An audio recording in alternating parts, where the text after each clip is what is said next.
Fellas, what's going on? We are back, season 2 of the Noah Ryan Show, and we have a very special guest today. We have Hans Amato. If you guys don't know, Hans is Mr. Testo Nation.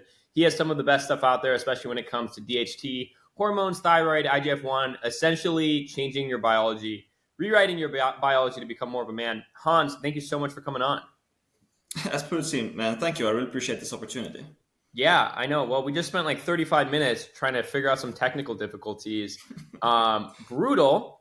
Maybe having high DHT makes you worse at tech. I've never seen a high DHT IT worker, no offense. But I was thinking about that. And then I was thinking about the fact about how so much of our personality and our skills and our traits are a byproduct of our hormone profiles. And I thought about this when I started looking into DHT and seeing that high DHT improves spatial awareness. High DHT also seems to decrease verbal fluency and a number of these other things that we think of as traits or skills, but in reality can be manipulated by your hormone levels. Were you the one that was talking about DHT and spatial awareness and some of that? Did I learn that from you? I don't think so, but I've definitely talked about like how someone is, their personality can change based on their hormones and neurotransmitters for sure. Gotcha. And when we look at that, and if we were to paint a picture of like a high T personality or a low T personality, and I think we can differentiate between high T and high DHT, but for now, what like paint us that picture, like that contrast. What do you see in those differences of an individual when they're high T versus when they're low T? All right, so high T can mean a lot of things. Let me just say DHT is about 10 times as strong as testosterone, but it's 10 times lower than testosterone. So if someone has like 1,000 nanogram per deciliter testosterone, they can have roughly, if they have a 10-to-1 conversion, 100 nanogram per deciliter DHT. So if you think about like you have these two pools, it's not just you have 1,000, or we can use any metric like this, let's say 1,000. Testosterone. Now you have two pools. It's double as strong if your DHT is at least a 10-to-1 ratio. Think about that. DHT is so small, but it's 10 times more powerful. You have two huge pools, make you more androgenic. So testosterone also binds to the androgen receptor. Like when we look at androgens, you look at the structures. You look at DHEA, androsterone, testosterone, DHT, androstenedione. You have all of these different steroids. They have the same structure to testosterone, but they bind differently to the androgen receptor, and given that, they have different actions.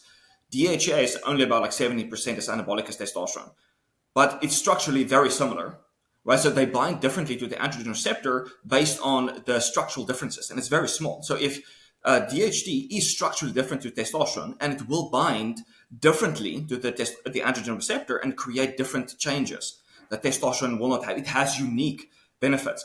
And so very often when you look at studies, and this is more so prominent in animal studies, where if you inhibit DHT, you lose, for example, insulin sensitivity. You lose muscle mass because it's anti-catabolic. The 5-alpha reductase doesn't just create DHT, it deactivates cortisol, for example. It creates neuroactive steroids, which is GABAergic. So all of those 5-alpha reductase steroids is going to make you feel a different way, which is more dopaminergic. Like the increase in dopamine from androgens seems to be very dependent on DHT itself. So when you are a high 5-alpha reductase person, which I like to prefer to say, because if you're natural, you're optimizing 5-alpha reductase, you're not just getting DHT, you're getting all of the other steroids as well. So you're getting the dopaminergic steroids, you're getting the GABAergic steroids, so which makes you driven, feel amazing, while being calm at the same time. That's what I more so see the 5-alpha reductase personality. It's just easier to say like someone is DHT dominant. Gotcha. That's a good way of putting it. The 5-alpha reductase personality versus the high T personality. And, we know that there's a lot of misconceptions when it comes to what does testosterone do to you. We see a lot of people take steroids and they start getting roid rage. Now, what a lot of people say is like, that's not roid rage, that's estrogen rage, because the way that men create testosterone is by aromatizing it and turning it into estrogen. But like, we look at some studies online where it shows like, you give someone who's already relatively benevolent testosterone and they become more philanthropic. So it seems like testosterone is kind of an amplifier of those pre-existing traits. You mentioned that it changes your personality. Would you say that it changes, or does it amplify something that's already in you? Like, will high testosterone make a good person bad and a bad person good, or will it just make a bad person worse and a good person better? I like this conversation because it challenges what we believe to be. Like, it's very easy to say, I am this, I am that, I am anxious, I am depressed. Like, it creates your identity. And so suddenly when you start boosting your testosterone DHT, it's like, okay, well, I am no longer like that. And it's like, okay, was I like that? And that's not my identity. So I would say like it can change you. Like even if you look at someone that's schizophrenic, like, okay, let me put this example. Let's say you just spent Christmas with your parents. Like you're out of the house, you're spending Christmas with your parents last year, this Christmas. They see how you are. Now you start maximizing your testosterone DHT. This upcoming Christmas, you see them again. Like, how are they going to portray you? Are they going to say, you are different, right? It changes you. You might actually have new personality traits. So coming back to your question, does it make someone more of who they already are? I would say if someone is prone to rage, it will calm them out because it's GABAergic. But if someone is prone to addictive personalities, again, it can calm them out, make them more single-mindedly focused on what's really important in life. So I would say like it can help to eliminate some of the bad stuff and make you more good, but it obviously can't make everyone a saint, if that's the thing. But it's interesting about the roid rates that you mentioned. Like estrogen does control anger and rage, but DHT can also cause that in a way where you don't tolerate bullshit as much. Right? So you're more like, okay, I had enough of this. And some people might see that as aggressive. Interesting. It's super interesting. And I think I'm extremely fascinated in the mechanisms behind DHT and 5-alpha reductase enzyme as a whole. As you mentioned, it has a huge impact on neurosteroids, right? The conversion of pregnenolone into allopregnenolone for one. My DHT, my 5-alpha reductase system was destroyed, really, probably by Accutane and SSRIs. Like those wrecked me pretty hard, but I think they especially wrecked my DHT. And I slowly crawled my way back, and I slowly started turning those enzymes back on. And all of a sudden, like all of these things that I knew were inside of me, but just felt like biologically unfeasible, came to the surface, right? Like my tolerance for bullshit that used to become like a tolerance for bullshit. If there's any bullshit, I get anxious, is now I become more, I have more agency. I just feel so much more in control. I feel more in the driver's seat. I have this cool, calm collectedness. I notice it in social interactions as well. I notice it when I walk down the street. I notice it not just with how I interact with the world, but how the world interacts with me. And this is something that's it makes life easy. It's quite literally life on easy mode. And I genuinely believe that. I believe this is how men are supposed to feel. Most people never experience that because it seems like everything nowadays lowers DHT, right? Everything seems to inhibit the 5-alpha reductase enzyme.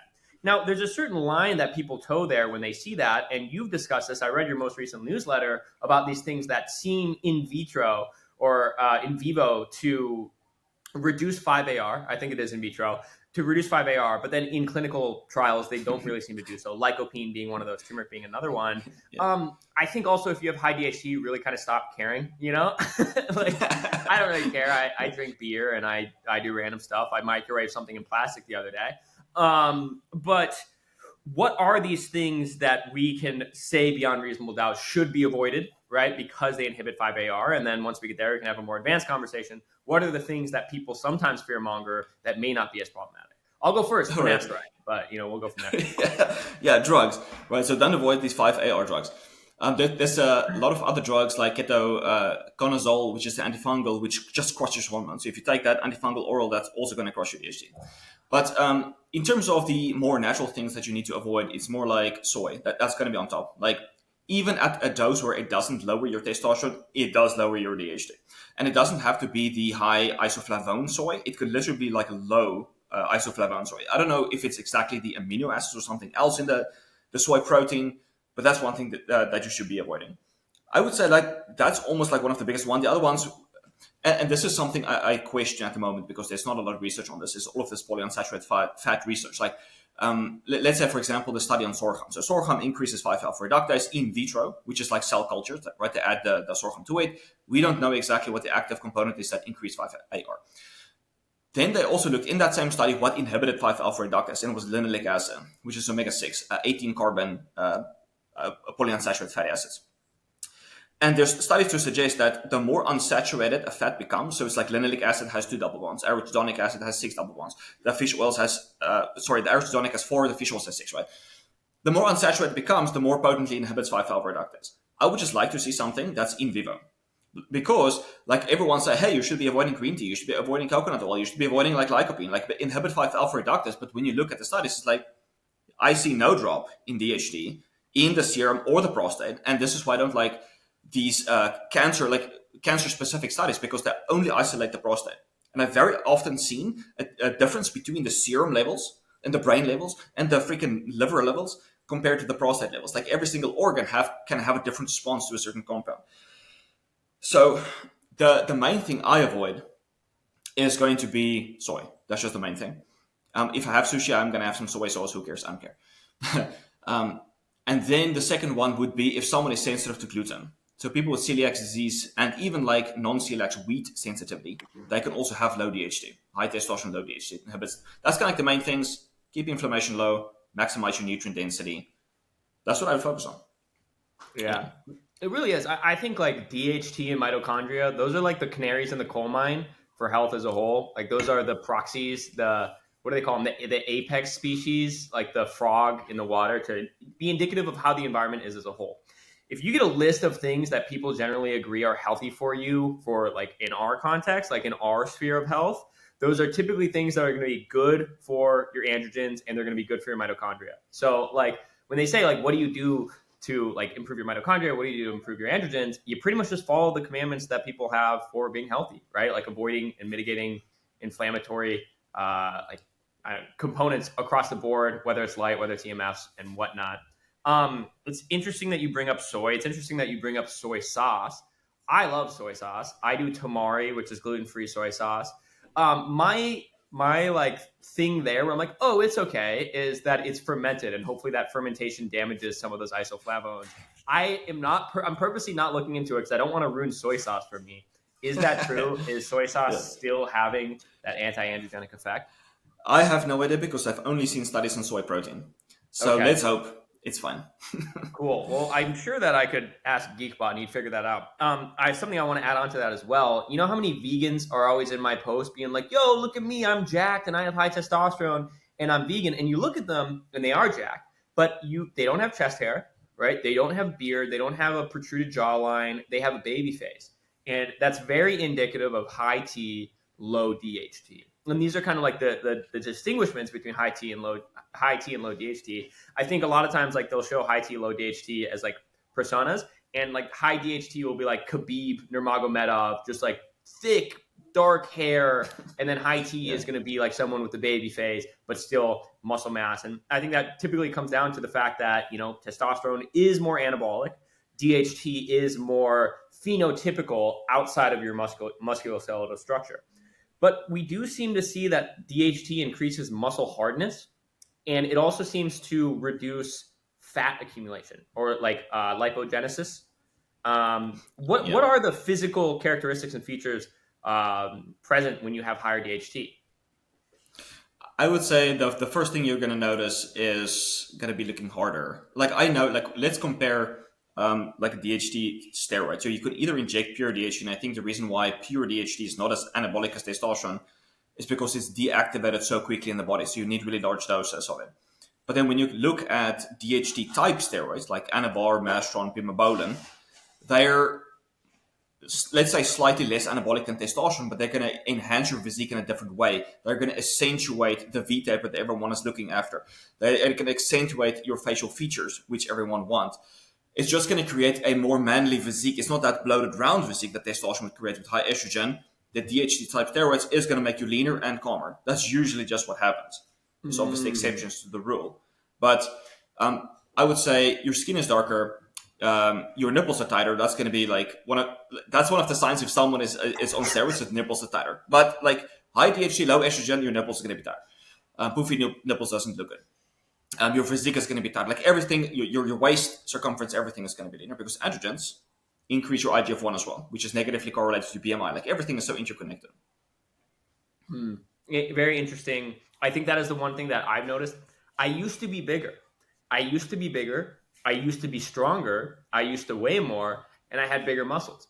But I looked kind of bloated almost. I looked very bloated. My face looked so bloated.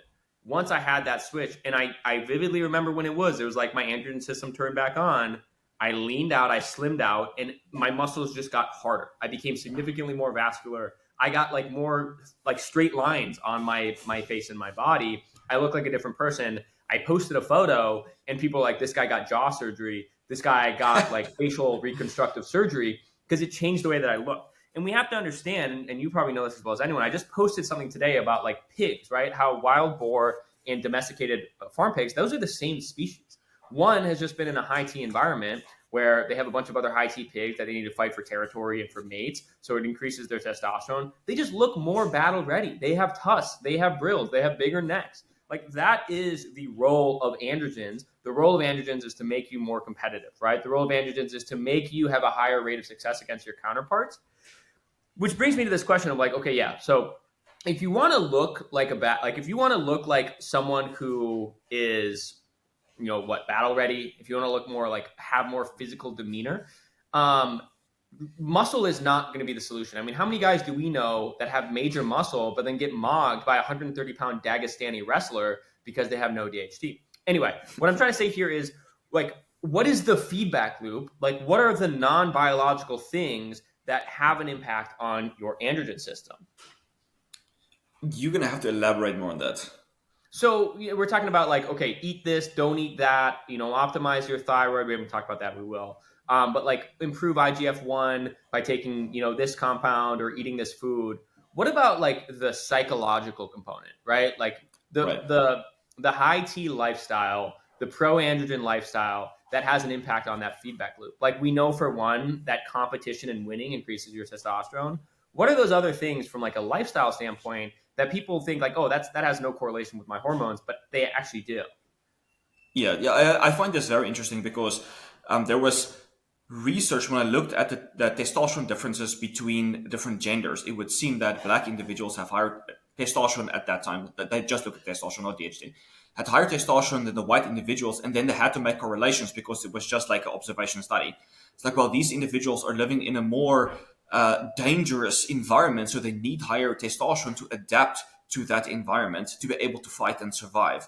So that's exactly what you're talking about. Like when you become domesticated, it's like, well, I don't need my androgens. I don't need to defend myself. All of these things are already set in place for me. But when you go out of the wild, you have to fend for yourself. You have to be the leader. You have to take charge. Your body can either, well, it's forced to, upregulate its own testosterone and DHT production so you can do what needs to get done. But what I have found is that some people respond to a stressor, even a beneficial stressor in a negative way. Testosterone drops, cortisol increases. And I don't know if this is a mindset thing or a physiology thing, but some people in a stressor, they get a spike in testosterone that helps them to adapt to that. So maybe it's a mindset thing. Maybe it's a nutrition thing. I don't know exactly what it is, but some people can react negatively. But I would say like most people can react positively if the mindset's right. Yeah. I think it's a skill, right? And like all skills, some people are born with a certain aptitude. Like we have people that are just natural born leaders, natural born killers, natural born high T phenoms. And thank God for organized sports because they funnel all those guys into that. So they're not on the streets raiding us on horseback. But I also think it's a skill that you can learn, right? Like you can learn how you react to situations. You can be an observer and you can say, okay, typically when I get under stress, I shut down. But I know in order for me to get this high T feedback loop, I need to take it by the balls. I need to go and I need to be scared and I need to go and do these things. I need to have some courage. That's what starts it. This is the problem is people, they let themselves like acquire learned helplessness. They say, uh-oh, that was scary. I'm never doing that again. This reaffirmed my decision to not go out and take life by the balls and get what I want from it. When in reality, their key to success is right on the other side of that one interaction. And instead of having a fixed mindset, having a growth mindset and say like, how can I get better at this? How can I approach this in a more high T manner, for lack of a better term? So you brought up a good point there too, where it's like your body won't produce testosterone if you don't need it, right? It's biologically taxing. It's a biologically expensive hormone. What does like a human need to signal to his body to produce testosterone? Like what are the requirements? Okay, let's start with the most basic. It's going to be you need enough calories. Then you have to be not malnourished. Those are the most important ones. You don't need to be in a stress state and you need to be sleeping well. And they looked at the Western individuals and they looked at the hunter-gatherer individuals that had the same level of testosterone despite the hunter-gatherers being in the sun all day, walking 2 hours or like being active for 2 hours a day at the same level of testosterone. It's like, how is this possible? Well, your testosterone production requires calories. It requires energy. If you're going to spend 2 hours of that, all of that calories, you don't have enough calories to create your testosterone, so it's not going to be as high. This is why we typically see with athletes that testosterone is quite low, depending on how hard they are training. Right? So you need calories, you need your micronutrients. I think you're a really good example. Like you're very lean, and your testosterone was, I think you posted that it was like 800 something, which is really good. Like that's not very common for people to be very lean and quite active and have high testosterone at the same time. So whatever you're doing it right. Right, so calories, micronutrients, those are top. Then you need to be training, but not overtraining. You need to be sleeping well. You need to be managing your stress, but you should be eliminating all your stress. You should be creating competition. It could be friendly, it could be unfriendly. I don't think it really matters. But I think a lot of people need to be grabbing life by the balls more often. But I wanna play a little bit of a devil's advocate here as well, because like you can reach a point where you're becoming really proficient with the skill, and you feel like I'm high T, bro. Like I'm not scared. I can talk to anybody. It's like just because you've mastered that skill doesn't mean you have high T. Like that's on the flip side of it. Like you can see like a 60-year-old, he's like proficient in what he's doing. He's a very good leader. Look at his testosterone, maybe like 200. And so it's like skills and your androgens doesn't always. But what I would also say is that androgens help you to create a skill much faster. So let's say you're going to talk to people and you're going to get more comfortable in the process. Androgens can help to speed that up. That's a really good caveat. That's a really good devil's advocate as well. We do know that testosterone makes effort feel better. But it's also like I think in my opinion, it's about constantly finding bigger ponds, right? Because testosterone is really good at getting you to scale up those hierarchies, right? But if you stay at the top of that hierarchy and you beat the game, it's gonna pop back down. And I noticed that too. Like when I get comfortable, I notice it. Like maybe I'm just super attuned because I fixate on it, but I know when my DHT is high and when my DHT is low. And it gets low when I get comfortable. So the key is really, in my opinion, always finding bigger ponds. And I think it's also about finding wars in like your day to day. And I'm not saying like find wars like actual battles, but like find competition, find those struggles in your day to day life, right? Even if you're in the most monotonous work ever. Like I work from a computer most of the time. I always find a way to gamify it. I always find a way to competitify it, to make it a war, right? Even if it's with people that have no idea, even if it's with my friends. And I'm just like, I'm having a competition with you. You may not know it, but I am. Right? Like I seek those out and I feel that feedback loop. And if you get off that pony, you lose that momentum and it's not going to work. What do you do competition wise? I, besides lifting and trampolining, tricking, those are the main competition things. Like I always, funny story. So my wife asked something about like, I can't recall, like, who do you want to beat with your physique? And then I told us like there was this photo that I took, and this was about like 10 or so years ago. I was like, I felt like I was looking really good. I was like 9% body fat, and I always like felt I compared myself to that. I was like, even 5, 6, 7 years later, I was like, man, I didn't beat that level there, and I was like, finally, like, damn, I beat that. It's like that was my competition. Like, I think like maybe it's unique to us, maybe it's a mindset, but it's like even if you reach your goal, you always feel you want more. It's like okay, there's going to be a next level, maybe up to a point. Of course, you don't want to go too extreme with this, but you're always, at least for me, competing with yourself. And if you're going to compete with someone else, you're going to compete. And I think competition is healthy. Like, you're not a sour loser if you lose, right? But it's still like this is going to be competition. Whatever it's going to be, we're going to have fun, but maybe there's going to be like a slight hint of competition with everything you do. Yeah, that's true. And yeah, I think being a sore loser, that's not the way to go either. I think that's probably going to lower your T even more. Yeah, it is fascinating. But anyway, I think that's enough for the psychological component. We'll go back to the biological because there's some things here that you really opened my eyes to. And I think a lot of that's the interconnectivity where it's like, oh, everyone's like, I want to boost my DHT. How do I boost DHT? And you come and you say, it's not just like you want to boost your DHT, boost your testosterone, right? You want to boost your DHT, boost your thyroid. Let's hone in on the thyroid because thyroid is a huge conversation, especially on our side of the internet. You know, a lot of people hone that as like the primary organ. It's an endocrine organ, the primary organ to focus on for overall health and metabolism. What impact does the thyroid have on our hormones? So the more research I do, the more I feel like this list is expanding. Like because everything is integrated. Your androgens affecting your thyroid, your thyroid's affecting your IGF-1, it's affecting your androgens. Like this loop is just going crazy. So your thyroid hormone modulates your lipids, significantly enhances the production of testosterone, also cortisol, also DHT. Yes, it produces more cortisol, but it also deactivates it faster with 5-alpha reductase. So it just significantly enhances all of your hormones, enhances cellular energy production. You have more cellular energy, you have more dopamine, more neurotransmitters, better signaling. You're just feeling better. You're in that high energy resting state. You're like just ready. You're just not like jittery, caffeine jittery. You're just like resting ready. That's what I would say like a high thyroid state does. Like obviously if you're going hyperthyroid too much, that can give you the same symptoms of like being hypercaffeinated, which is also not good. You want to be balanced. The reason why I like thyroid so much is because when you give thyroid to men, because you have a 5 alpha and a 5 beta ratio. 5 alpha reductase creates the most powerful androgen, DHT. The 5 beta creates a neutral or even antagonistic steroid to the androgen receptor. So you have two pools. Again, we're back to two pools. The big, like if both of them are 50-50, they're both competing 50-50 to the androgen receptor. So just by giving thyroid, you automatically shrink the 5 beta and you increase the 5 alpha even more. And just by this competition, you have even stronger action on the androgen receptor because of that. So it doesn't just activate 5 alpha reductase, it also enhances that ratio between the two, which is what I like so much. And then it obviously increases your DHEA, which converts into DHT. It increases your IGF-1, growth hormone, speeds up metabolism, and so on. Okay. You mentioned DHEA. DHEA, very important neurosteroid precursor hormone. A lot of people experience really good results when supplementing with DHEA. Some people experience really bad results. And it seems to be whether or not that converts into estrogen or DHT. Is that just a genetic roll of the dice, or are there things that people can do to influence that conversion? And is that just improving that 5-alpha reductase enzyme and inhibiting the aromatase enzyme? Yeah, you point out really good things because when you look at the study, they always look at the average changes.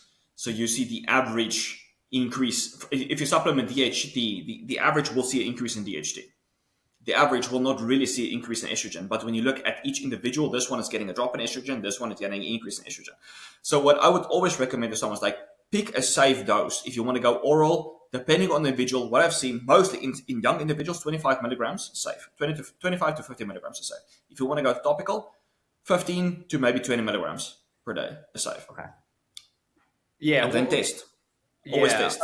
A note on that. I mean, I think out of anybody, the way that you look at studies is probably the most thorough and just like in depth. And I really like that. And you brought up a good point. It's like you're looking at the average outcome, right? So if the average outcome says that DHT remained constant or estrogen remained constant, what that could mean is that somebody experienced a 50% decrease in estrogen and somebody experienced a 50% increase. So it's like you're not the average, right? You're the outlier. And that's why for me, it's like before I go to studies, I go to Reddit. I want to see what people are saying, right? Because anecdotes are data. Like anecdotes are just, enough anecdotes, that's data. Like anecdotal evidence is evidence. So I think that's something to keep in mind. I think a lot of people, they have agendas, right? Like they have an agenda that they're pushing forward, whether they know it or not. They have a bias, right? They may be aligned with some certain group, and that group's identity is predicated on the use of a certain hormone or the importance of a certain drug or something like that. And they're going to do everything in their power, not maliciously, just by human nature, to push that and, cherry pick that data. I cherry pick data too. I purposely try not to align myself with any group, right? But I still tend to cherry pick data. And I kind of just got to be real with myself and saying, okay, I have no skin in this game. I have no side. My only objective is to figure out what works best for me and for others. And nothing, like no outcome will ever like be an impact on my character or my identity because I don't align my identity with any of this. And I think you're the same way. Like you are an investigator, like you're a detective. That's really what it comes down to. So I think that's really incredible.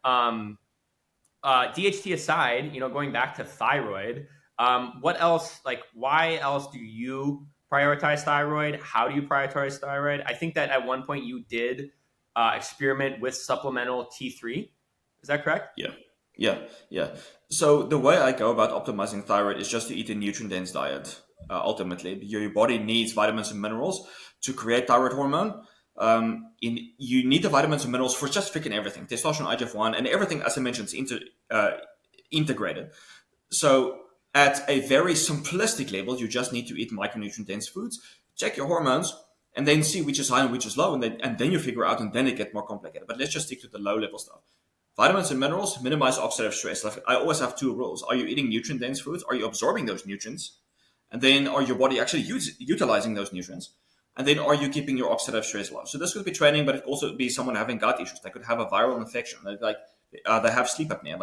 Anything can cause oxidative stress. And it's always those two.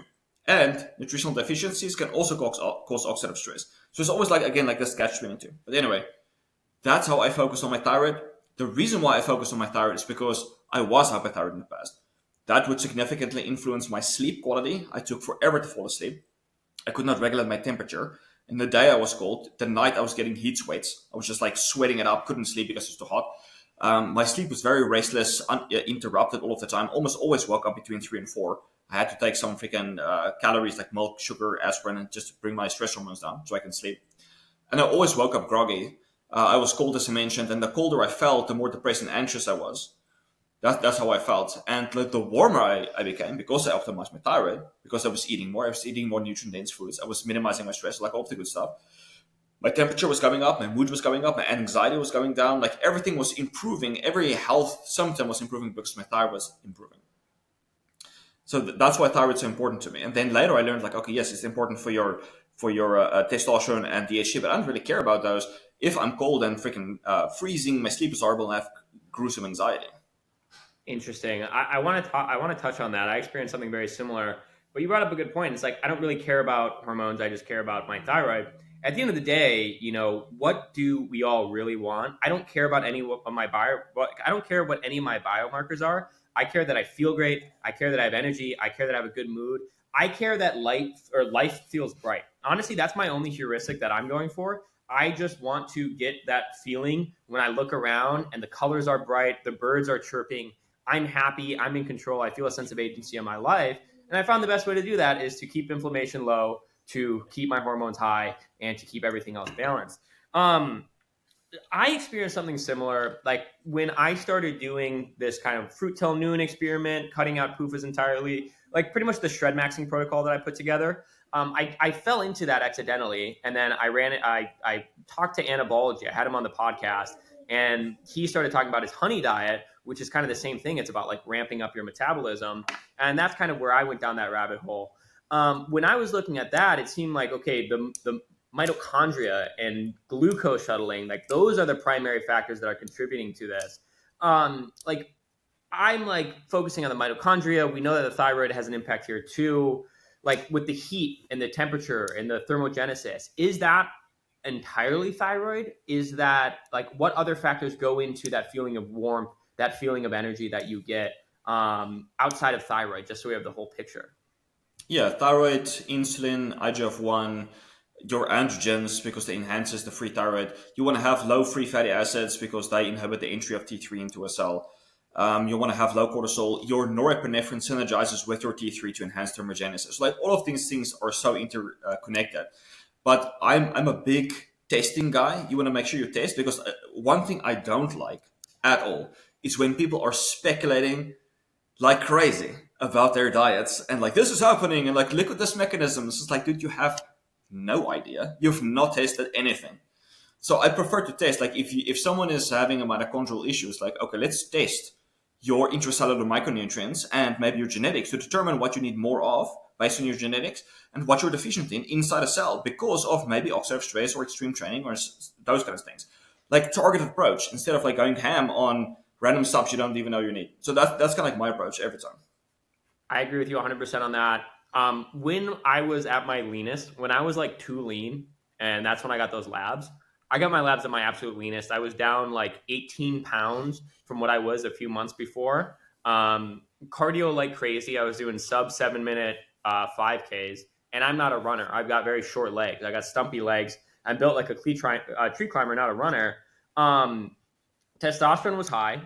IGF, HB1AC, all of my fasting insulin, my glucose, my fasting blood glucose, all super low. IGF was below average. I think I always have low IGF. Prolactin and blood urea nitrogen was high. That was from overtraining. Did some things, lowered my training volume, lowered my training intensity. Prolactin and BUN lowered. I think that's also a hard pill for some people to swallow, especially for the extreme trainers, is that overtraining is a thing. You only grow from what you recover from, you can cause more harm than good, particularly in oxidative stress. But what I came across, I want you to touch on the overtraining. What I came across when doing the shred maxing protocol is like, if you want to recover better from training, improve your mitochondria. Like your mitochondria are the rate limiting factor, it seems like to me, where it's like, if you improve your mitochondria, you recover better from training, you improve mitochondrial function, electron transport chain signaling, mitochondrial biogenesis, then you can train more. I'm kind of fixated on mitochondria. Are there any other factors when it comes to training and recovery that are equally as important? And I'm sure there are, and I'm sure that they're deeply connected with mitochondria. But for you, outside of mitochondria, what else is there? Again, like everything is so interconnected that it's difficult to say, because like, what are you doing to maximize your mitochondria? You're doing basically the same things to maximize your testosterone and thyroid hormone and IGF-1. Like all of these things that you're trying to optimize is basically the same. You might be trying MOTS here for the mitochondria or something like carnitine or stuff like that, but it's ultimately going to be the same approach, right? So for me, it's like, do the same things. It's going to come down to diet, minimize oxidative stress, maximize your nutrient density. That's the first thing. Yeah, I knew you were going to say that. Another thing that we discussed before, and I think we discussed this on our call when we were originally supposed to do the podcast. A lot of people, they blame high T for acne. They blame high T for hair loss. Looking at you, that's obviously not the case. We've discussed this prior. You think that it's more of an inflammatory thing. Can you go into that a little bit deeper and say, like, why do some people experience those negative side effects when increasing testosterone, either exogenously or through natural ways? Okay, so let's start with the acne one. So acne is because of inflammation. It's not just your the sweat gland that's getting blocked, right? That doesn't in and of itself cause inflammation. It might be a white dot or a black, if you squeeze it out, it's gone. Like it doesn't actually cause inflammation. Now you have bacteria in there that's feeding on it, and that is causing inflammation. So it's the microbiome of the scalp or the skin that's causing that. So if you use, for example, certain antimicrobials, or if they treat acne, they give people tetracycline. That's antibiotics, like that's killing the bacteria in your gut. Because there's a strong gut to skin axis. The healthier your gut is, the healthier your immune system, the healthier your skin is going to be. Also, there's many different kinds of hair loss that people can get, stress-related, immune-related. I'm not a big fan of what people define as like the androgenic alopecia. So I'm not going to deny there are genetics involved in it, but ultimately there's a connection between oxidative stress and hair loss, regardless of what kind of hair loss you have. And these people that say it's DHT, have you tested your DHT? Have you tested any other inflammatory markers? Have you tested your micronutrients? Like none of this has been tested, right? In most cases, at least for me, when I was shedding at my craziest, it's because I was consuming stuff and it was flaring a head fungus that I had. And once I eradicated the head fungus, I could eat whatever and it wasn't causing any hair loss. So that was at least for me the case. I also experienced hair loss when I was like stressing like a maniac, but I was able to recover that by just eating better and dealing with the stress, ultimately.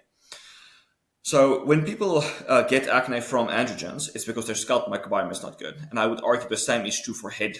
The microbiome is also not good. Something is wrong. Like if you're going to do enough tests, you can see like, okay, this is wrong and this is connected to hair loss. And the androgens is just speeding it up. Because like ultimately, why do you have low testosterone to begin with? Because of nutritional deficiencies, oxidative stress. Same stuff that's causing hair loss. Now you're putting testosterone androgens into your body. That's not supposed to be there, maybe? Right? Okay. Very, very interesting. For example, I'm looking back at photos, and when I was living on the beach in Mexico, I was smoking organic tobacco every day, and I was drinking Corona and Mezcal. And my skin has never been so clear. I was in the sun all day. All I was using was beef tallow. Perfect skin, perfect hair. Everything was perfect. And I cut it out, and I start getting skin issues again. Looking into it, like tobacco and alcohol, both potent antimicrobials. But we also see sometimes people will take a round of antibiotics and those cause acne as well. So are you saying that it is primarily a gut component? And if so, like, is it a specific strain of bacteria that needs to be killed? Is it a leaky gut factor? When it comes to like hair loss and acne are almost always intertwined too. Like when people experience like serious shedding, they get the hair loss, they get like the red scalp, and then they also get the acne. And Anyway, like, have you honed in on that anymore when it comes to the gut component? At least I know for me, whenever my gut was at its worst and it was triggered by whatever, this is when I experienced the most shedding and hair loss. So when your gut is at its healthiest, and don't assume because you have no symptoms you don't have gut issues, because I've worked with many people that said like, oh, I'm having amazing bowel movements, my digestion is fine, no GERD, no bloating, nothing. Do a stool test, boom, you have an overgrowth of a lot of pathogenic bacteria, and what are they doing? Creating toxins that's inflaming you. So I Gotcha. would say like for me, it always tracked back to gut issues. Um, Oxidative stress can come from a lot of stuff, but the most often that I've seen is bacterial or fungal of origin. So test gut, and so it's probably gut related or skin related. Like acne is absolutely going to be skin related. There's some bacteria that's on the skin that's causing inflammation, but that could be modulated from inside. You don't have to use anything topical. Gotcha. So you're getting a stool test. Is there a specific stool test that you're getting? Yeah, I like Gut Zoomer because it's the most comprehensive. They're specific in the US, but you can ship it worldwide as well. But that's the one Okay. I would go with. Gut zoomer, very, very interesting. And then when it comes to actually treating pathogenic overgrowth, obviously it depends on the specific pathogen, whether it's bacterial or fungal in nature. Are you of the belief that these things can be treated with natural antimicrobials, or are you one to just bite the bullet and go with tetracycline, doxycycline, something like that? I'm not a big fan of antibiotics because ultimately what you see is that I had a guy recently that I worked with. He had acne. He decided to bite the bullet and go on antibiotics, erythromycin. It worked quite well. 3 months later, acne was back. It's like, okay, well, it temporarily solved it. So the way I rather go about it is like I like a strong antimicrobial that's specific to the pathogen you have overgrown. Then I like a prebiotic and a probiotic that helps the synergize to change the environment of the gut, because the environment allows pathogens to grow. They don't just grow for no reason. Like there's an environment. It's like fungus in your kitchen or bathroom, whatnot. But the environment is there for them to grow. So change the environment, they're gonna die. Gotcha. Super interesting. Speaking of gut environment, we have our favorite probiotic, which is Lactobacillus reuteri. That is something that I took, and I never expected to have such significant like results and experiences from a probiotic and a non-refrigerated probiotic at that. You were the one I was put on a L reuteri by someone else, but you were the one that really opened my eyes to like the mechanisms behind it. Can you explain like why Lactobacillus reuteri has such a significant impact on hormones, both from a clinical standpoint and also from an experiential standpoint? Yeah. So the main mechanism that they found was it lowers interleukin 17, which is an inflammatory mediator involved in inflammatory autoimmune conditions like destructive conditions that just destroy you. So when you lower your interleukin 17, which increases with aging, you end up with more testosterone, more oxytocin, more IGF-1. Oxytocin in of itself is unique that it stimulates 5-alpha reductase. It's in of itself is anabolic. I don't know if a lot of people know this, but when you take trenbolone, not that people probably do, but trenbolone significantly increases oxytocin levels. And that is speculated one of the mechanisms how it's anabolic and helps with libido and mood benefits and so on. Really? Yeah, so I would say the main mechanism is probably by lowering inflammation. That's going to be the main one. And if you get secondary benefits like increase in IGF-1, testosterone, and so on, and thyroid hormone, lower cortisol, that's what they found in animals, good for you. But that has not been the case for me. I used 200 billion units of the Reuteri, but it was the LR, I think, 08 strain of tonic. My blood work, I did not see a change, a beneficial change in any of my labs, unfortunately. But I did notice like the recovery benefits, the mood benefits, like those kind of benefits. So it must have been a reduction in inflammation problem. Okay. Have you experimented with oxytocin intranasally? I have not, but I was thinking about it. Have you? Yeah, I experimented with it last night. I love it. I use intranasal oxytocin. I don't know. I think I'm a firm believer in like you can kind of restart certain biological processes by simply just reintroducing them exogenously.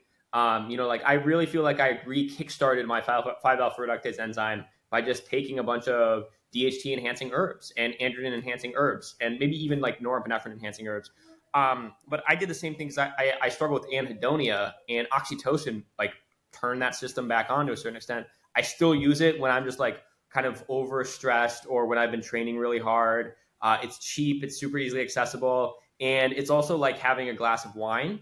Like I'm just super chill on it. It's a lot easier to make connections. I think we talked. Were we talking about it? How like, yeah, it improves your ability to create connections, but it also makes you more racist. No, I don't think that was with me. Okay, I don't experience that, but someone was talking about how like it increases feelings of tribalness. You know, Mm, mm. I don't experience that. I just become a total chiller. It feels very similar to like Boutea superba, except like a little bit even more chill. Fascinating though. What was your experience with Butia? I just want to compare notes. I take a lot. I take it before the gym, primarily because of its like PDE5 inhibition effect. I also take it before having to do things that otherwise seem insurmountable. The first time I took it, when we were still experimenting with it, I was in Miami and I was just like super stressed out. We just drove all the way to Miami. I had to do all these things, and when I'm driving and doing something, I get overwhelmed with multitasking.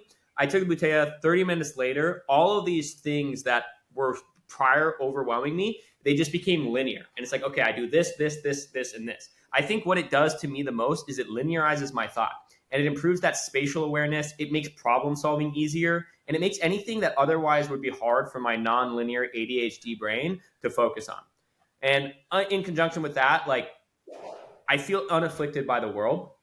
So if I'm going and I'm in an uncomfortable environment, or if I'm at the gym, I just feel like it's almost like Moses's sea is separating. It's like the external world doesn't affect me. The external world moves for me as opposed to me moving for the external world. That's how I feel on it. I didn't get my DHT tested after taking it for a while, but I got my estrogen tested, my E2 tested, and my E2 was super low. I don't know if correlation equals causation. I was wanting to test that out because I think I read somewhere, there's not a lot of studies on Butea, but Butea was saying like could potentially have an impact on estrogen. Mine was super low after taking it for a significant period of time. Now I actually combine it with black ginger. I take those two together. Okay. No, I think I have tasted. I just have to see my notes. My estrogen, I don't think it moved at all for me. Butia for me was more of a libido boosting herb than anything else. The Dioscorea that I'm using now is much more like that entrepreneur, like get shit done kind of mental state that I enter. The one that was based for me for calmness, which is augmentin, and I was using like 2 tablespoons a day, like 1 tablespoon in the morning, 1 tablespoon at night, and it was Holy just shit. like what.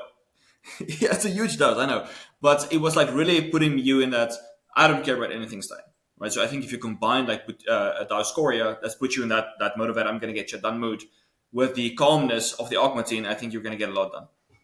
Interesting. Yeah, I like agmatine a little bit. I use it for like tolerance resetting. I use agmatine for tolerance resetting. If I have anything like kind of like an addictive habit or behavior, NAC and agmatine and BPC 157, it completely removes it. Like I just like it completely made me quit nicotine. Like I just was like I don't want to use nicotine at all anymore. Yeah, the Boutea one's interesting. It's like it makes me feel like everything is going to be fine. Everything's in my control. And this is just what I have to do to get this stuff done. Like, this is just what I have to do. Or it's like my brain is all scattered. I don't know what to do. I shut down. I take Butea. It's like, all right, cool. Here's what we're doing. It almost like it makes me like more of a leader. Immediately, I feel comfortable leading larger groups. That's super interesting. Diascoria is also something interesting. It has the protodiosins similar to tribulus. Tribulus is very stimulating for me, extremely stimulating. One time I took it before going out when I was in Mexico, and it made me a madman. It was just so stimulating. And that was on half the dose. That was on half of a dose. I respond like just crazy to these compounds. Have you tried Tribulus? And if so, what has your experience been with that? I have tried the Now brand, and when I was like in a really stressed state, it was working really well to calm me down. I don't know how much protodiosine I had in there because it wasn't standardized for that. It was just standardized to saponins. So I was taking 3 grams of it. That was working really well. When I was not in a stress state anymore, I tried it again. Didn't really feel benefit. So I have Nootropics Depot's 20% protodiosine product on its way. So I'm going to test that out. But a quick question: have you also tested your growth hormone or just IGF-1? Just IGF-1, and it's low. Yeah, how And low? I can pull it up for you.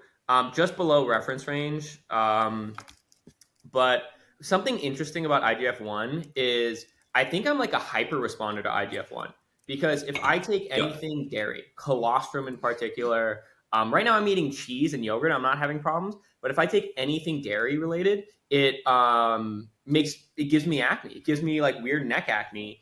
And I looked up the mechanisms. It has actual like exogenous IGF-1, and then increases IGF-1 production in the kidneys, I believe.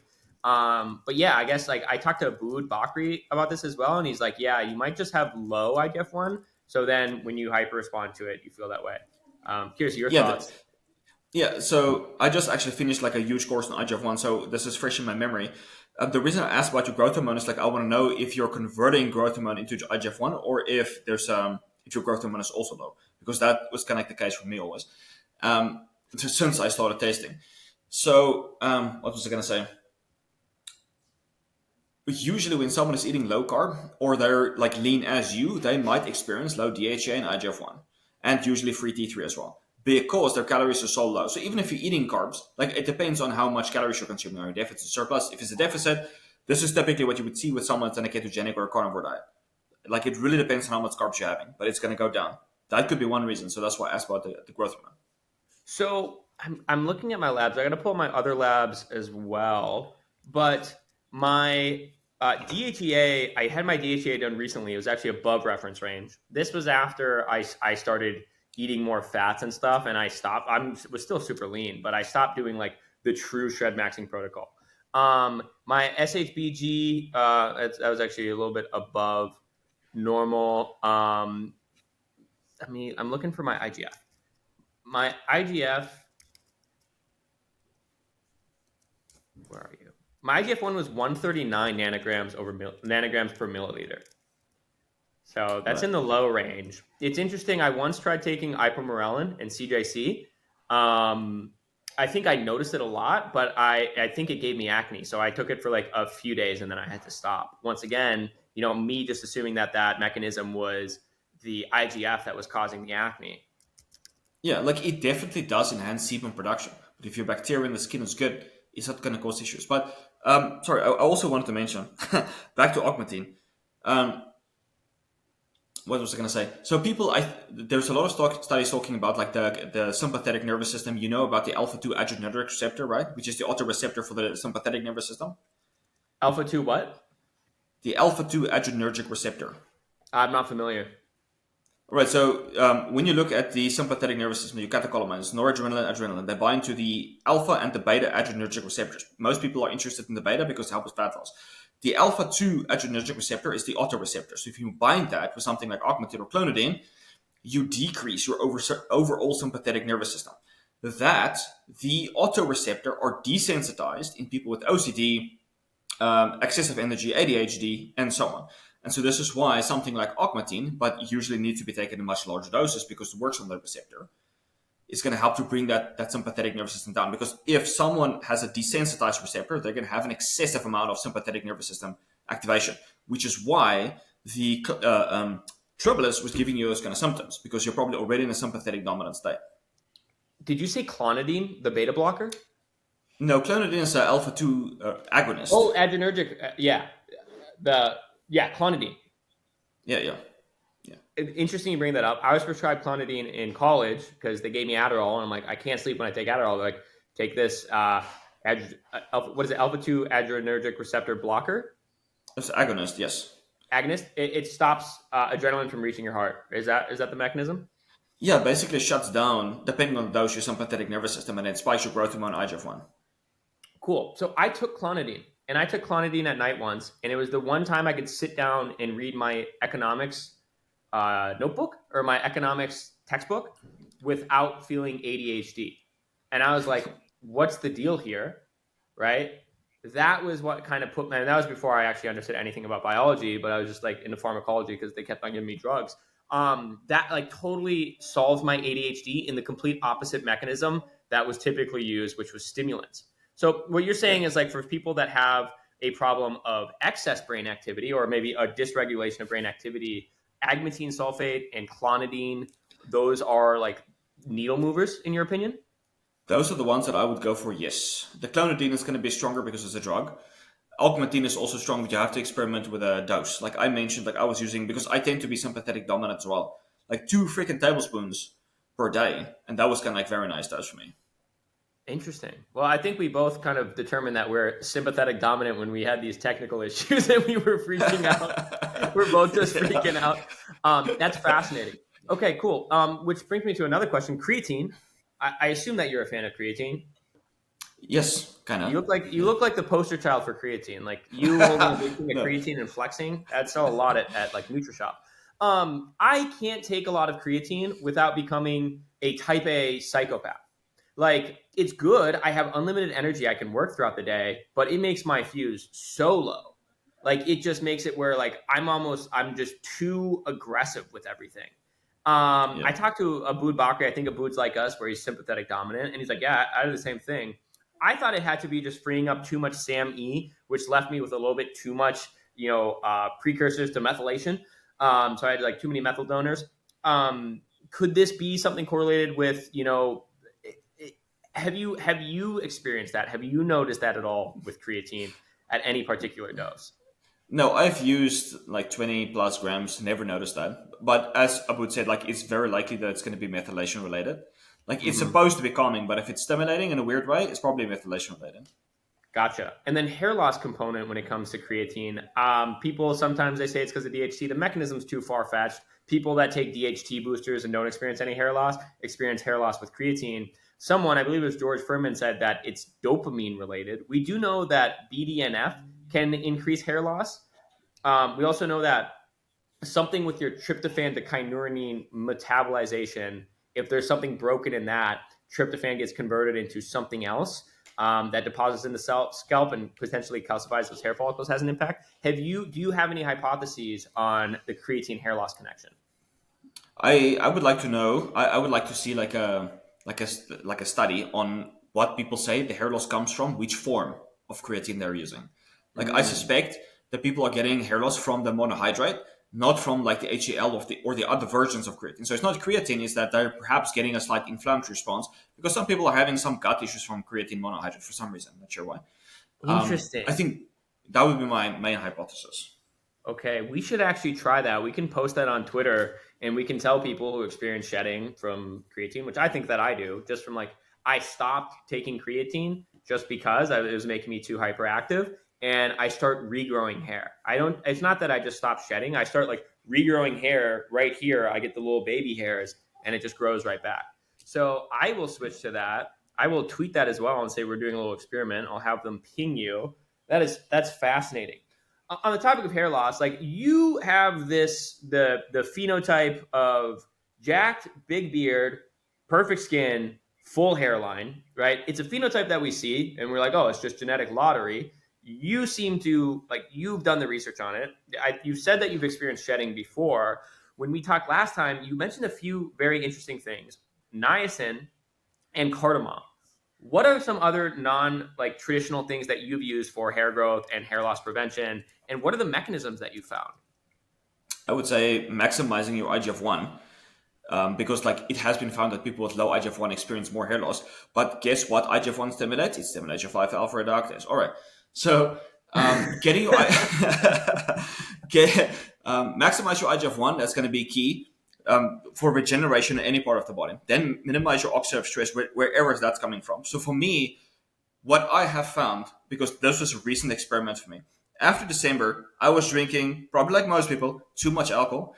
And that just messed up my gut. Like I tend to have a little bit of a sensitive gut since beginning of last year because I used a supplement to mess me up. Anyway, I drank too much beer, uh, started having stomach issues, started developing food sensitivities because of that, started developing extreme hair loss. Like when you put your fingers to your hair, it's like just massive strands coming out, like that kind of hair loss. It's like, oh shit, I'm just gonna shave all my hair off. But it was related to fungus. So I started applying a lot, like a 50-50 blend of coconut oil, MCT. That's antifungal on the scalp. There's a study showing that coconut oil helps to regenerate, help with hair regrowth. Started applying that. All of the topical issues went away. Hair loss is like close to zero. There's like zero hair shedding. And now I can eat foods that used to cause hair shedding for me, which was like, let's say it was a beer with wheat in it. Let's say like a Weiss beer. Or I was eating like chili foods or something that would give me hair loss because very often foods trigger hair loss.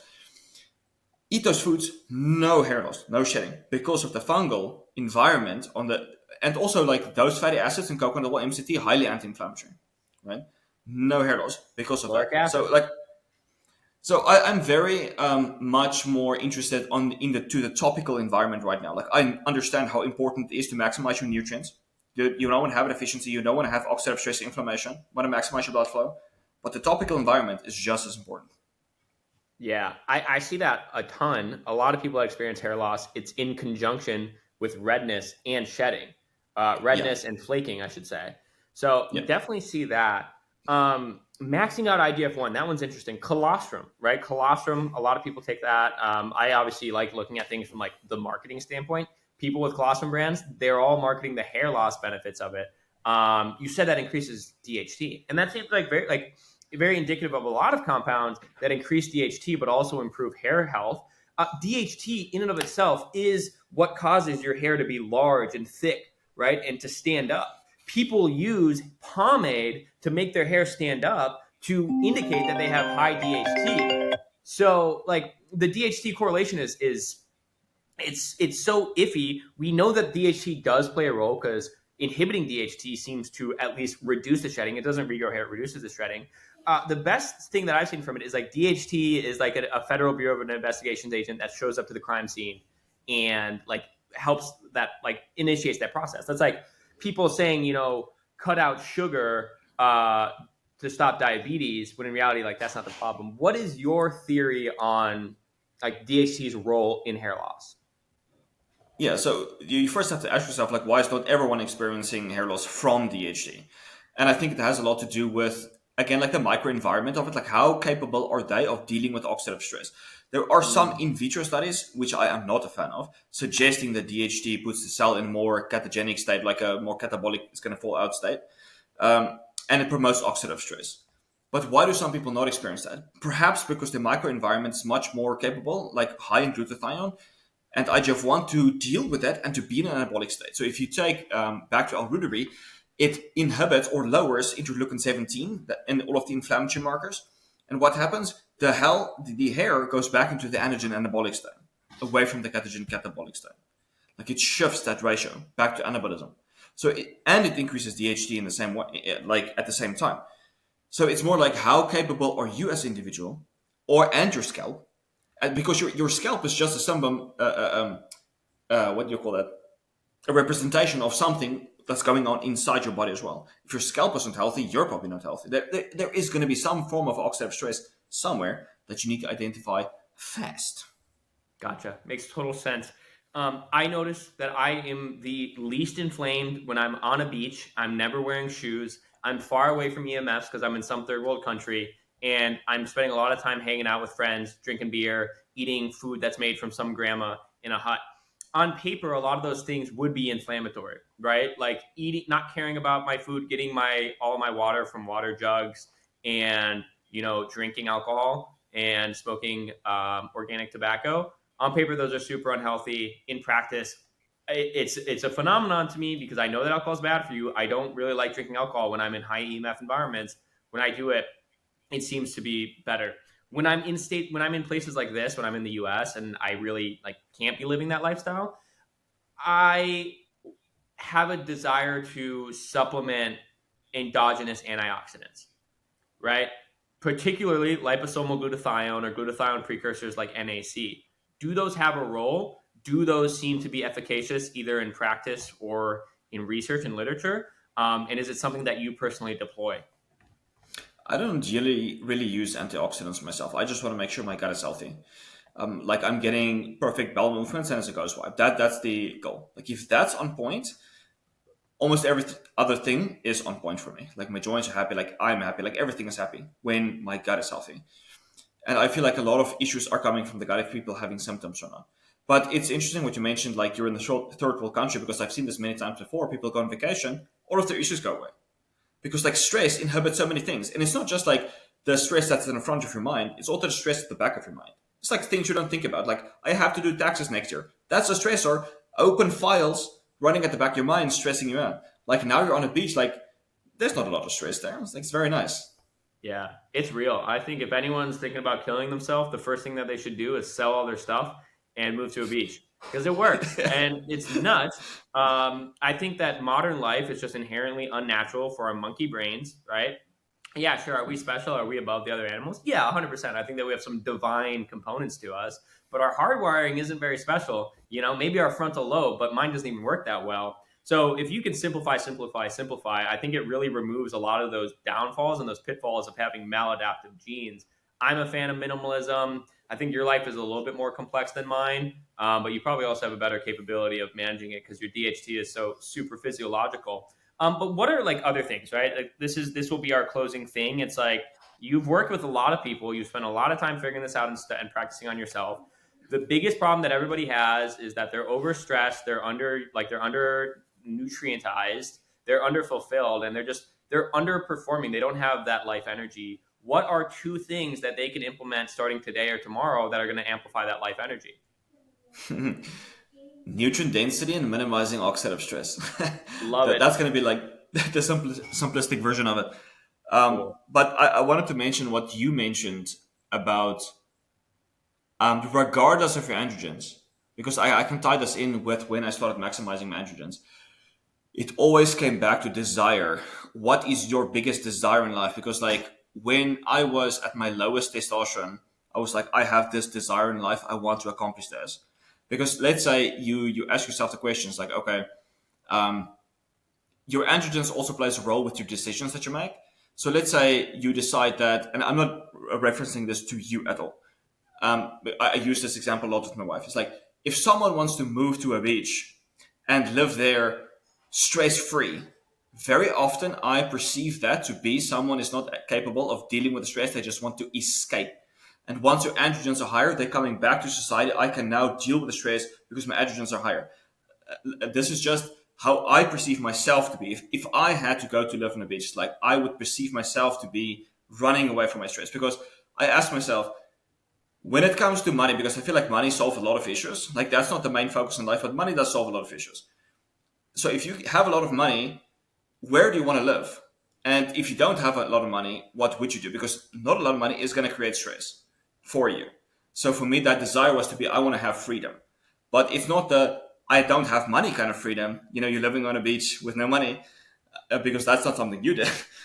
It's you are able to, and money is a tool. You are able to look after yourself. You do the test, eat the diet, spend the time, not be stressed because of a lack of money, and that solves a lot of issues. So like the reason I bring this up is because like I recently got an accountant, and I didn't realize how much of a stack stress I had on myself.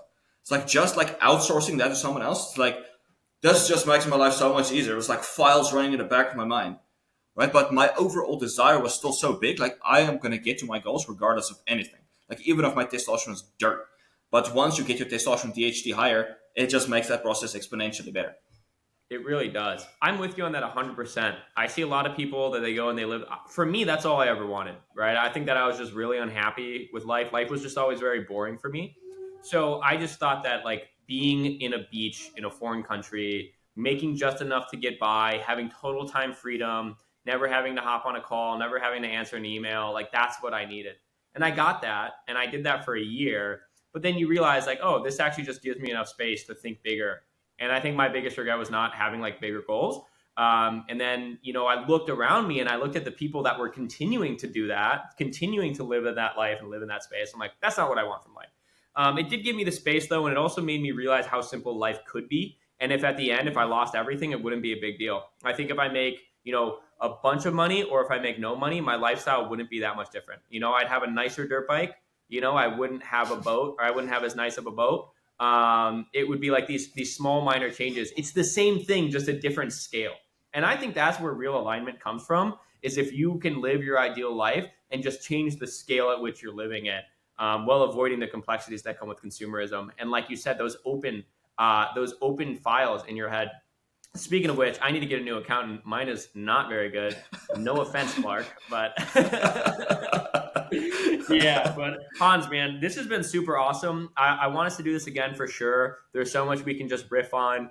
Like I said, this is episode 1 of season 2. So we will do this again for sure. In the meantime, I just got into Testo Nation, Testo Tribe, actually, your school thing. I've been going through some of those modules. So awesome. I also went through your DHT guide. Also incredible. I will link both of those below. You're on YouTube again. You got back on YouTube. You got kicked off. You've been posting bangers on Twitter. What else are you up to? Where else can people find you? I'm just mainly focusing on eggs. Like I actually heard this. Sorry for a quick side tangent. What Elon Musk also talked about. It's like first you need to delete. Like don't set ridiculous goals and then delete what's unnecessary, and then you start outsourcing all of the good stuff. So for me, I'm trying to delete. I think you're doing the same thing. It's just delete as much as possible from your life, make it as simple as possible. So for me, it's eggs. I feel I can provide value without just draining myself too much. If you want to be on my newsletter, that's it. And I'm just helping people on school, man. I just want to devote all of my attention and energy there. Like I'm creating courses like a freaking maniac, just trying to help people out. So that's where I'm hanging out.